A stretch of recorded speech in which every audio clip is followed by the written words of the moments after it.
Within time, it is revealed that, possessing a good heart and mind is no longer a benefit to the host. As one would be able to execute the goodness of their hearts, walk inside of a realm of goodness in humility, one comes to venture into a world which is in time perceived as no good because of so many so-called human beings taking advantage of such so-called wonderful traits embraced inside. The intention to flourish goodness from the heart is opposed inside of a society that has openly forsaken the principle, even before the host executes. In this day, the intention of executing goodness is not the challenge. The challenge is the struggle to maintain the goodness of your heart and mind, within the warfare of many people who have allowed themselves to wither away and into a wilderness of sorrow and pain, igniting that which has through the course of their living experience guided them to such a place inside of where there is barely left a memory of what was, before they have become what is. What has become, was in truth allowed through disappointments either through their own conscious choices, or through the trauma that influenced their choice by way of someone else hurting them. One comes to ask God, despite of what is written of your wishes, in spite of what I would like of myself, why has this been allowed so of you whom created me to serve you, to obey you while in the same movement, one has been created and therefore caused to suffer for the sake of one to become better? I ask, as many in time come to wonder silently, as their minds are challenged with divine principles, and their faces are sadly animated with the cringe of complications, why does this have to be so?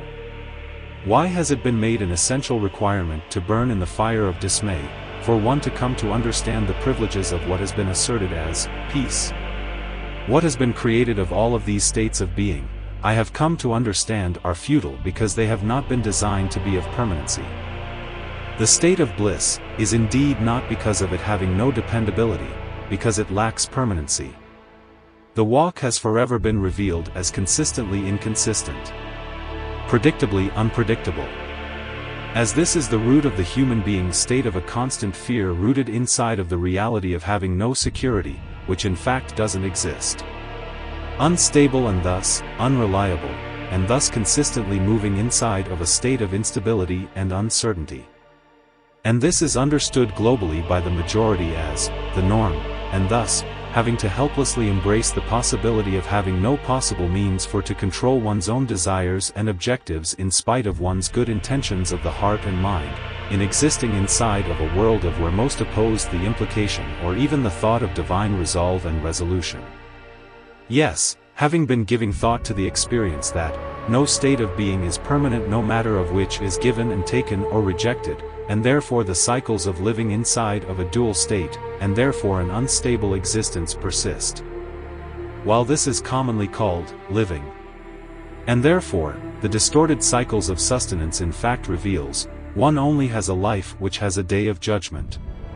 And for what purpose outside of what has been taught and said? What has been made known, asserted of being truth is conjecture. All is left open for only that which has created this divine mess. And this is called living. What has been made known, asserted of being truth is conjecture.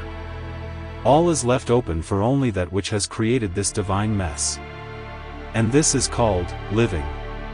What is indeed asserted, called of the living journey has for various reasons been made to be uncertain due to the experiences of individual human beings, for the sake of coming to understand and know of why each one of us are ordained destined to be present inside of this global and universal movement which we all as human beings have no consent but to be inside, forced to participate in with the presence of a said powerful force that possesses the power of our life and death within its containment.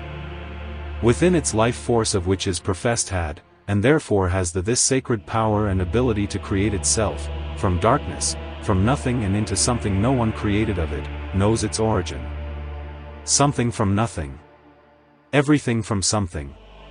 This implies having not the knowing of something unknown, which has created and presented all of what the human family has come to know, but knows not its full origin and thus, knows not in fact.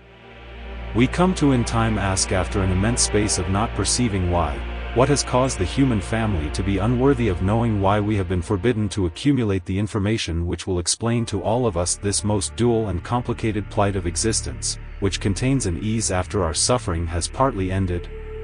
After the predicament of the suffering to evolve, why has even this been ordained after its design to be of no permanency? Only rest, but no ending. The sudden, demanding, to know what is, reveals a human being who has become exhausted from the suffering of having not the virtue of its birthright to attain clarity for a more sound venture, but is felt to be chosen of those who for some said divine reasoning to suffer forever inside of an unwavering cycle of illegitimacy. The feelings of being unjustly rejected and abandoned of that asserted divine life force, which is propagated to be divine, is apparent. The perception and meaning of what is unjust based upon the principle, derives from the divine life force known as God, whom suffers us to suffer who it created to love, through a distressed period for reformation, resolution and resolve. This only reveals its capability of creating a humanity that is indeed flawed, without humanity's consent of being limited and fragile, but is left to be vulnerable and unsecured. As many of us would have rather been created as a human creation who not possesses the ability to falter and therefore to fail, but to succeed. Created to succeed or to fail? It reveals one true gift in all of this, and that is the choice to choose wisely according to what brings one peace of mind. Written by David Anthony Brayboy.